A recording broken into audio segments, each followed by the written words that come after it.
Repara nisso. Quando alguém te critica, não é você que dói.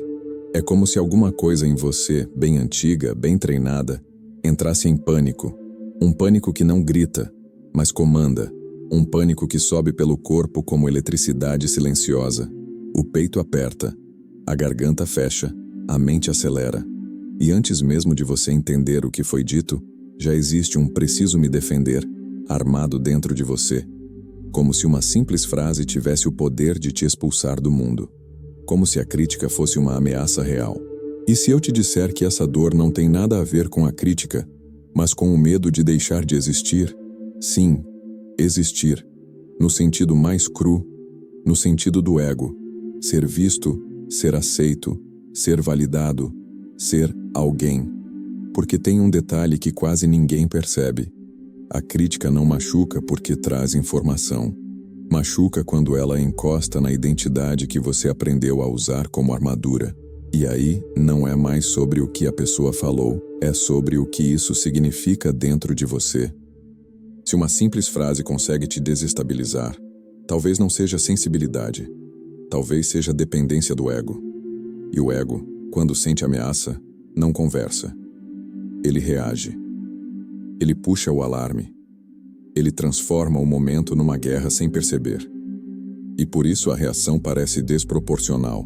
Às vezes você até sabe, racionalmente, que não era tão sério. Mas o corpo não liga para o racional quando a identidade está em jogo. O corpo é leal ao que você acredita ser. Tensão nos ombros. Defesa automática. Justificativa na ponta da língua. Olhos mais duros. Respiração mais curta.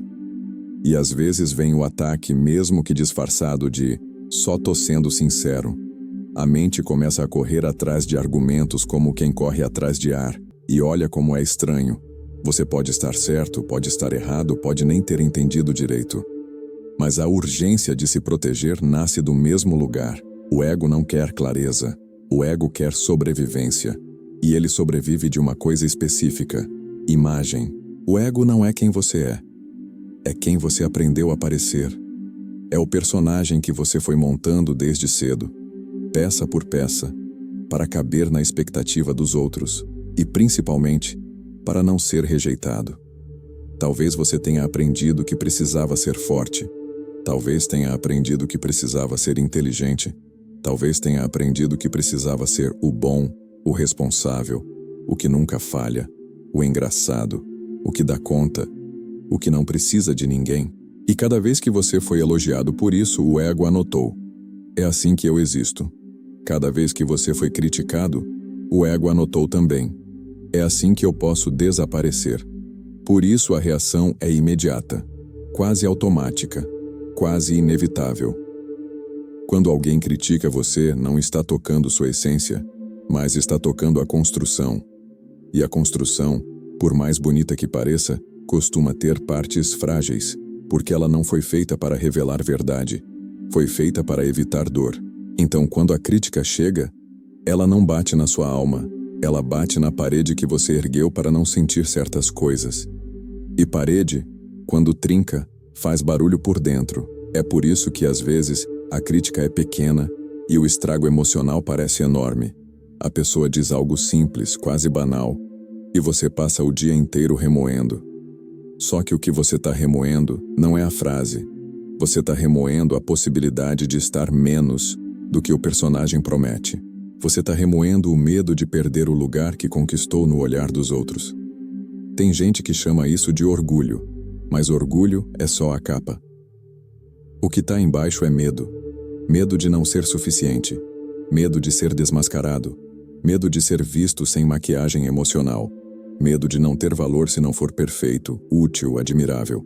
Então o ego faz o que sabe fazer melhor. Ele cria uma história rápida para te devolver o controle. Ele te empurra para a justificativa. Eu fiz isso por causa disso. Você não entendeu direito, mas eu também tenho meus motivos. E às vezes ele te empurra para o ataque. Quem é você para falar? Você também erra. Você está falando isso porque... Repara como a mente tenta salvar a imagem, não necessariamente aprender. Repara como o corpo quer escapar da vulnerabilidade, não necessariamente ouvir o que é real. Se fosse apenas uma opinião, você ouviria, mas quando vira dor, é porque a crítica chegou perto demais de algo frágil. E aqui vem a quebra psicológica que quase ninguém aceita. O ego não reage porque foi ofendido. Ele reage porque foi ameaçado. É como se a crítica dissesse, nas entrelinhas, talvez você não seja quem você pensa. E isso, para o ego, é praticamente uma sentença. E não porque você vai morrer de verdade, claro, mas porque o ego vive como se a imagem fosse a vida. E perder a imagem, para ele, é perder o chão, é perder o papel, é perder o lugar, é perder o direito de existir com segurança no mundo. E é aí que nasce a ansiedade depois da crítica. Aquela ansiedade que faz você rever a conversa 20 vezes. Aquela ansiedade que faz você imaginar respostas melhores. Aquela ansiedade que te faz querer voltar no tempo e corrigir o que aconteceu. Aquele desejo de mandar mensagem de novo, explicar, provar, convencer. Aquele impulso de ganhar o tribunal invisível que acontece na sua cabeça. O ego não quer paz interior. O ego quer veredito favorável. O ego quer ter certeza de que ainda é alguém. E quando ele não tem essa certeza, ele sufoca. É por isso que uma crítica às vezes vira um dia inteiro estragado. O dia não estragou por causa do que o outro disse. O dia estragou porque o ego começou a trabalhar em tempo integral, tentando reconstruir a própria estabilidade. Então deixa eu te conduzir para um ponto mais profundo, bem quieto, quase imperceptível. Existe uma diferença enorme entre eu fiz algo errado e eu sou errado. A crítica dói quando ela atravessa essa linha e encosta no eu sou, porque o ego não separa a atitude de identidade. Para o ego, errar é ser menos. Aprender é admitir fraqueza. Ouvir é se expor. Mudar é confessar que não estava pronto. E por isso, ele prefere defender do que crescer.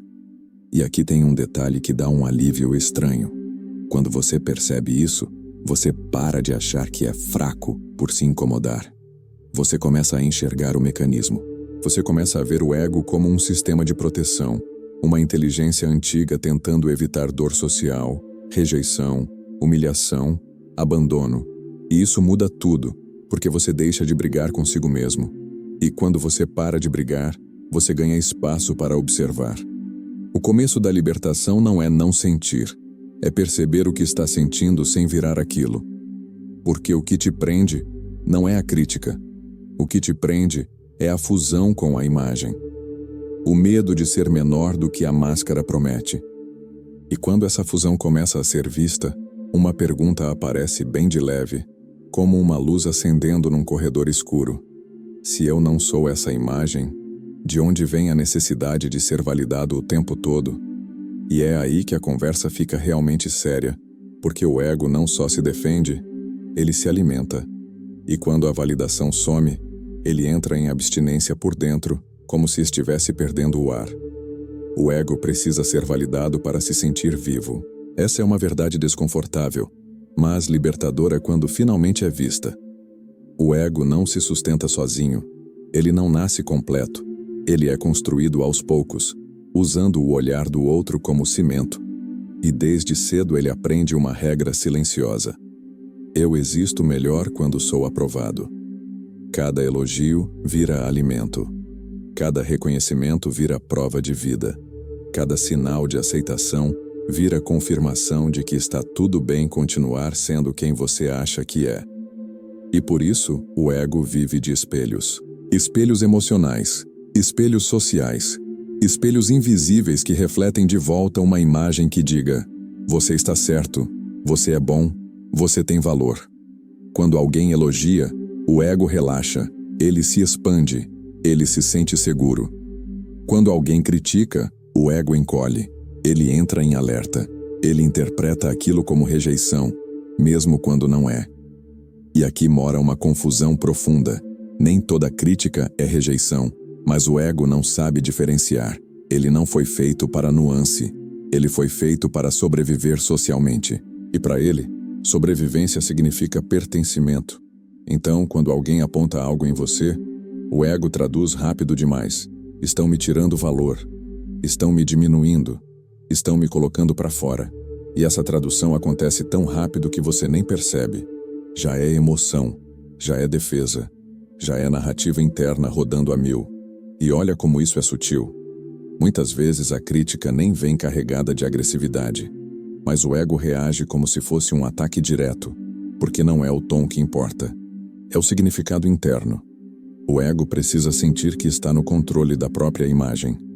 E quando alguém critica, esse controle parece escapar, e isso gera uma sensação parecida com abstinência, um vazio, uma inquietação, um desconforto que pede alívio imediato.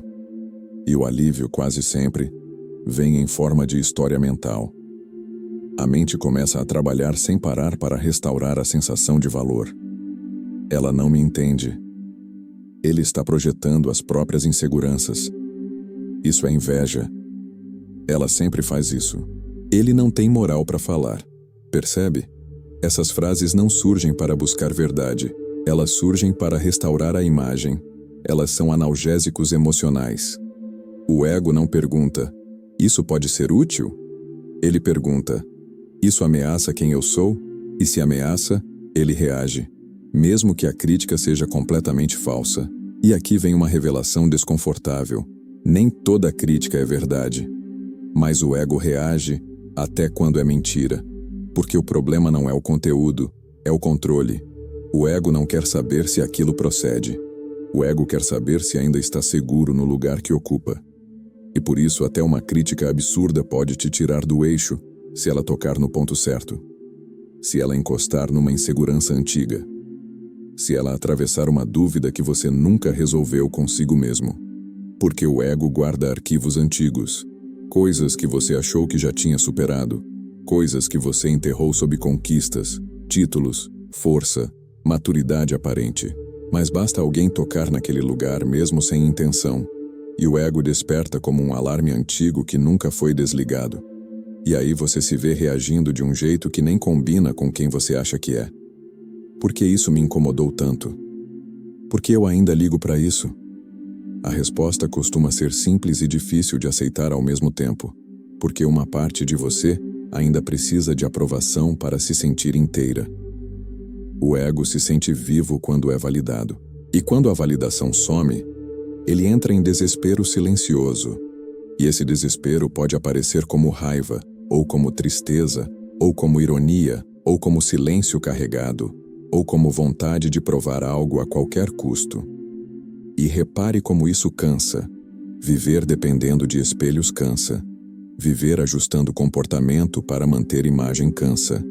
Viver com medo de errar porque errar ameaça o eu cansa. E o mais curioso é que o ego chama isso de força, de personalidade, de identidade firme. Mas na prática, é dependência. Dependência do olhar do outro, dependência do reconhecimento, dependência de estar certo, dependência de não ser questionado. E quanto mais o ego depende, mais vulnerável ele fica. Quanto mais ele precisa de validação, mais qualquer crítica virá ameaça. E é por isso que algumas pessoas parecem duras, defensivas, fechadas. Elas não são fortes. Elas estão exaustas de sustentar uma imagem que nunca descansa. E nesse ponto começa a surgir uma pergunta silenciosa, quase incômoda. Quem eu seria se ninguém estivesse me validando agora? Se ninguém estivesse concordando? Se ninguém estivesse me elogiando? O ego foge dessa pergunta. A consciência se aproxima. O ego precisa ser confirmado para existir. A presença não. E quando essa diferença começa a ser sentida, algo muda por dentro. Você começa a perceber que o incômodo não vem do outro. Vem do vínculo que você ainda tem com a imagem. E quanto mais forte o incômodo, mais forte é esse vínculo. Quanto mais incomodado você fica, mais identificado você está. Essa é uma das verdades mais difíceis de engolir, porque ela tira do ego a possibilidade de se justificar como sensível demais, intenso demais, ou apenas verdadeiro. O incômodo não é sinal de profundidade emocional por si só, é sinal de fusão, é sinal de que você ainda acredita, mesmo sem perceber, que aquilo que foi criticado é quem você é. E quando a crítica atravessa você e continua ecoando por horas, ou dias, ou semanas, não é maturidade ferida, é identificação ativa, é o ego grudado na experiência, como se não houvesse espaço entre você e a imagem. O ego quer responder. O ego quer explicar. O ego quer vencer. O ego quer fechar a conta com um placar favorável. Ele não suporta deixar algo em aberto, porque algo em aberto significa ameaça em andamento. E por isso ele revisita a conversa repetidas vezes, procurando uma frase melhor, uma resposta mais inteligente, um argumento que teria colocado tudo no lugar. Essa repetição mental não é reflexão, é ruminação defensiva, é o ego tentando recuperar território perdido. E quanto mais ele tenta, mais cansado você fica, porque não há vitória real nesse jogo. A crítica já aconteceu, o momento já passou, mas o ego não vive no presente. Ele vive tentando reescrever o passado para garantir o futuro. Pessoas realmente centradas podem discordar sem se contrair. Elas podem ouvir algo duro sem perder o eixo. E não porque são frias ou indiferentes, mas porque não estão coladas à identidade.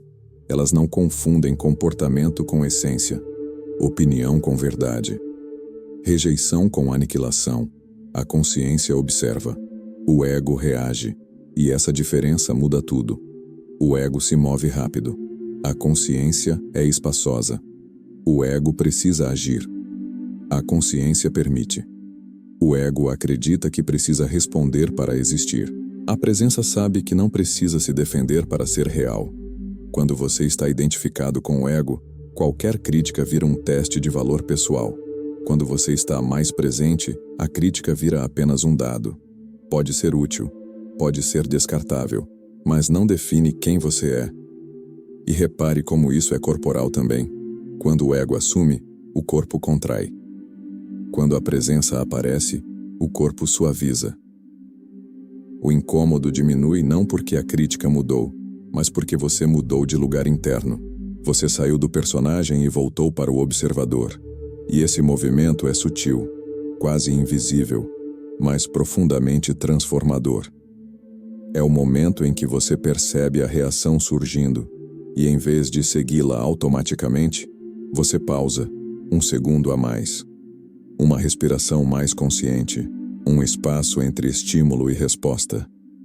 E nesse espaço, algo novo pode acontecer. Você pode sentir a emoção sem virar a emoção.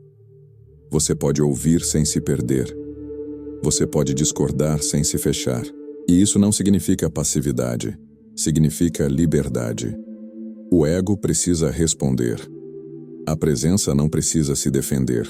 E essa frase não é bonita apenas como ideia. Ela é prática, ela se manifesta em situações reais.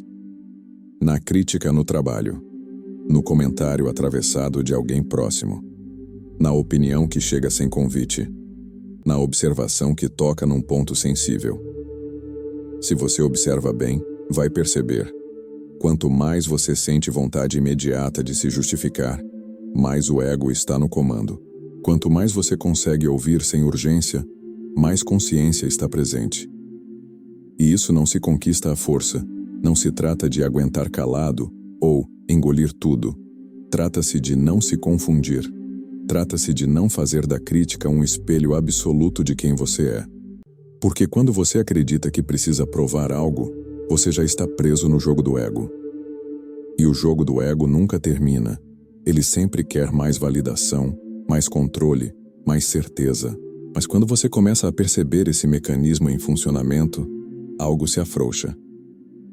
A identificação começa a rachar. Você começa a ver o ego como um movimento, não como você. E isso traz um tipo estranho de alívio. Um alívio silencioso, quase humilde. Você percebe que não precisa ganhar todas as conversas para estar em paz. Você não precisa convencer todos para continuar existindo. Você não precisa responder tudo para ser inteiro. E essa percepção abre um espaço novo. Um espaço onde a crítica ainda pode existir, mas não domina mais. Um espaço onde o silêncio não é derrota, é escolha. Um espaço onde você não se apressa para se proteger porque não sente mais que está em risco. E quando esse espaço aparece, Mesmo que por instantes algo importante fica claro. O incômodo é um termômetro. Ele mostra o quanto você ainda está colado ao ego. E quanto mais você observa isso sem julgamento, mais a identificação começa a dissolver. E é exatamente nesse ponto que a crítica, pela primeira vez, deixa de ser inimiga e começa a se transformar em algo inesperado, um portal. Existe um momento muito específico em que a crítica deixa de ser um ataque e se transforma em portal. Ele não acontece quando o outro muda de tom. Não acontece quando você prova que estava certo. Não acontece quando a conversa termina bem. Esse momento acontece dentro, é quando a crítica atravessa você e não encontra ninguém para se defender.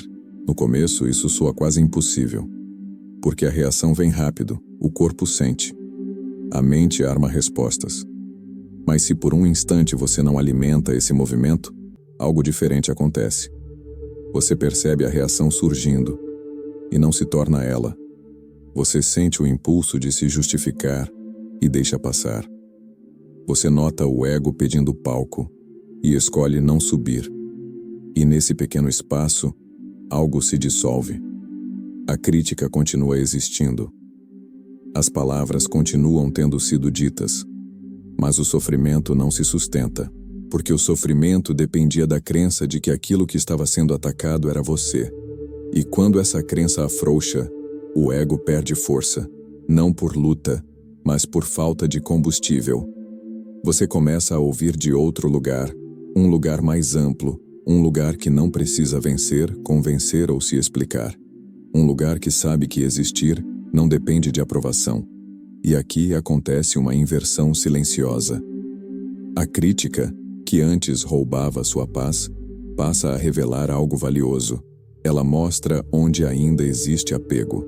Mostra onde a identidade ainda está rígida. Mostra onde o ego ainda manda. E isso não é condenação. É mapa, é sinalização, é consciência se expandindo. O ego se sustenta enquanto você acredita que precisa ser algo específico para merecer existir. Mas quando você percebe que sua presença é anterior a qualquer imagem, algo muda profundamente. Você não fica indiferente. Você fica livre. Livre para ouvir. Livre para aprender. Livre para discordar. Livre para descartar. Livre para mudar sem se diminuir. Livre para permanecer sem se endurecer. A crítica perde o poder de te desmontar porque ela não encontra mais um eu frágil para atacar. E isso não te torna frio, te torna inteiro, te torna menos reativo e mais consciente, te torna alguém que pode estar no mundo sem viver em guerra interna. E talvez esse seja o maior sinal de maturidade espiritual. Não é não sentir, não é se fechar, não é se blindar, é sentir sem se perder, é ouvir sem se fundir. É saber no fundo do peito que nenhuma opinião tem o poder de definir quem você é, a menos que você entregue esse poder. E quando você começa a viver desse lugar, algo curioso acontece. As críticas ficam mais raras internamente. Mesmo quando vêm de fora, elas passam como o vento. Você sente, anota ou não, mas não fica preso. E nesse ponto, o ego já não comanda. E quando o ego perde o comando, a presença assume, e a presença não grita, não reage, não se explica, ela simplesmente é. E agora, antes de sair desse estado, deixa eu te convidar a algo simples, mas poderoso. Se você lembrar de uma crítica recente que te tirou do eixo, observa com honestidade. O que exatamente ela ameaçou em você? Não responde rápido. Deixa a pergunta ecoar. Se quiser, escreve isso nos comentários. Não para se expor, mas para se enxergar. Porque quando você nomeia, você desamarra. E se esse conteúdo te ajudou a ver algo que antes passava despercebido, fica por aqui. Se inscreve no canal. Ativa as notificações. Não por obrigação, mas como um compromisso silencioso com esse espaço interno que acabou de se abrir. Porque quanto mais você entende o ego, menos ele decide por você. E quanto mais presente você fica, menos qualquer crítica consegue te tirar de si mesmo.